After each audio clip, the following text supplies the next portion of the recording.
This is Take 5 with Bently Nevada. In the studio once again with me today is Tim Sykes from Augury, the partner sales manager and a deeply embedded part of the relationship with Bently Nevada. Tim, welcome back. Thanks for having me again.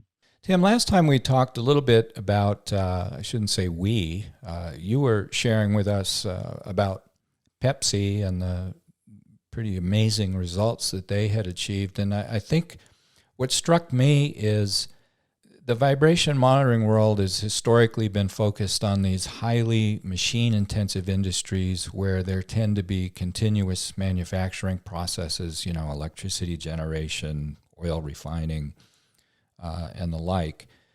Big machines, high horsepower machines that operate continuously, have, downtime worth millions of dollars.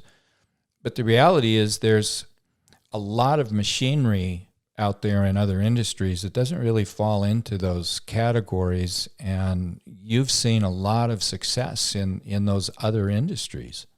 Yeah, Augury got its start really in the lighter manufacturing space, particularly food and beverage and consumer packaged goods. Part of this was intentional. We went to a space where reliability maturity wasn't nearly as robust as we see in oil and gas and some of the heavier chemical industries. Part of it was out of necessity from a smaller sales force that needed to be more focused. Sure. And so we saw that, but we see a real opportunity as we partner with Bently Nevada. We got into a bit of this on our own, but we see a real acceleration now that we're partners to drive this into the energy industry. Mm-hmm. And the reason for that is when we think of Bently and their capabilities, they are the premier provider of condition monitoring, machinery protection for very large, high-speed rotating equipment. Mm-hmm. Turbo generators, high-speed reciprocating compressors. I walk into any refinery, any large chemical plant, a large paper plant with on-site power gen. I know I'm going to find Bently Nevada at that particular site. But one of the challenges of their system, right, is the ability to scale, right, and they've had a lot of success in building their on-premise systems, but with a cloud-based system that uses AI, like we've talked about, there's a better ability to scale, right? And so if we think about let's use a large petrochemical plant as an example, think about the number of large turbo machines in that particular plant. You might have some gas turbines, you might have some steam turbines, you might have some large reciprocating compressors, and there may be, I don't know, let's say it's very large, right? There could be probably no more than 50 of those types of machines. But when you start to count up the number of pumps and fans and blowers and chillers and all sorts of other semi-critical or balance of plant equipment, it can number in the hundreds or thousands of machines. Mm-hmm. And that's really our focus, right? And so we see a real opportunity to help customers monitor the other 99% of machines at their sites.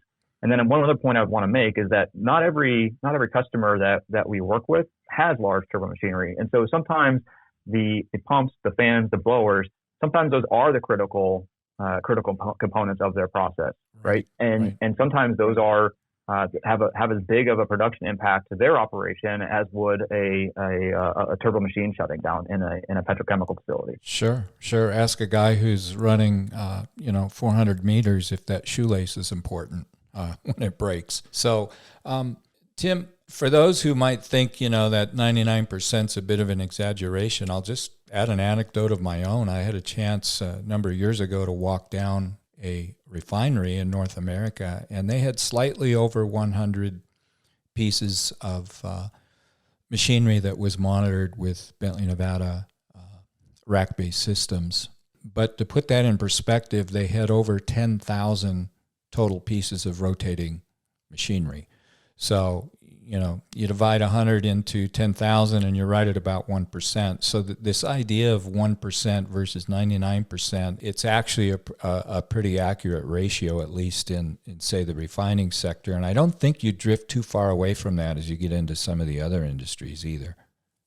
No, we don't. I mean, think about just general processes, right? Regardless of what you're doing, there's always going to be pumps and fans and blowers. There's only sometimes going to be turbo machinery. Mm-hmm. Well, Tim, to be devil's advocate for a moment, and maybe conventional wisdom is yes, but in these industries, refining and power generation and so forth, these are sophisticated customers who know a lot about machinery. They may have embedded vibration expertise and embedded departments that are focused on rotating machinery. And you'd think there would be no opportunities in those kinds of places. But yet I heard you say just the opposite, that this is actually one of the fastest growing sectors, which somehow suggests that the needs with conventional approaches aren't really being met the way that people want them met. Yeah, we see very similar challenges in the chemical space, in the oil and gas space. And chemical is a bit of a mixed bag, right? Because it's a very diverse industry. There's some in some chemical manufacturers, particularly in the petrochemical space, that have very large, robust, mature reliability programs. But as you move towards more of the specialty chemicals, they have less refined practices, let's call it, around reliability. Sure. So it's a bit of a mixed bag. But I would say that generally we're seeing a transition in the workforce across all sectors. Moving from what we're seeing, right, is just the subject matter expertise, which frankly is moving out, right? We have a wave of retirements coming. It's already in process. I think we lost, I don't know the statistics, but we lost a lot of expertise during the pandemic, in the last downturn, and it's only going to accelerate from here. We have new workforce coming in that is, let's call it digital centric. They're very tech savvy. They expect autonomous and automated systems versus manual calculations and the like. And we're continually being pressured by shareholders to do less with more, right? So we were in many of these instances, and many of these industries, we're in an upcycle right now, but we know in a lot of chemicals and a lot of oil and gas, it's a cyclical business, and so we have to prepare for a future when prices may not be as robust, and so every manufacturer faces the burden of reducing unplanned downtime.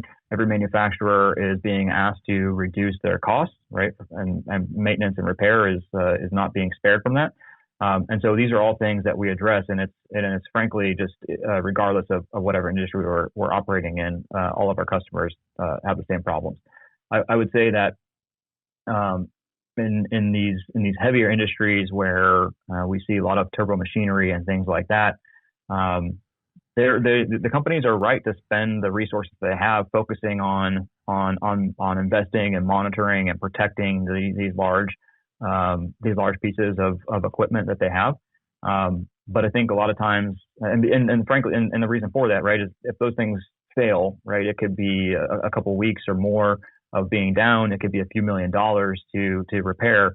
But if you have, we use your refinery example of 10,000 pieces of equipment. If you have,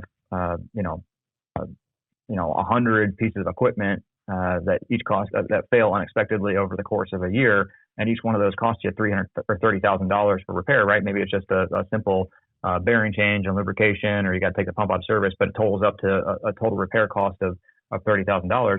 You do that 100 times, that's a $3 million expense right there. And so it's a matter of scaling, and it's a matter of looking at the problem through a different frame. Sure. Right. Sure. And that frame is through the scale. Yeah. It becomes almost death by 1,000 cuts versus one, single blow, fatal wound. So, Tim, let's continue this discussion. There's more to talk about in this idea of leverage that you get through AI versus a purely manual brute force approach. So let's do that in the next episode. But right now we need to push the pause button. And with that, you've been listening to Take 5 with Bently Nevada, a Baker Hughes business. We'll see you next time.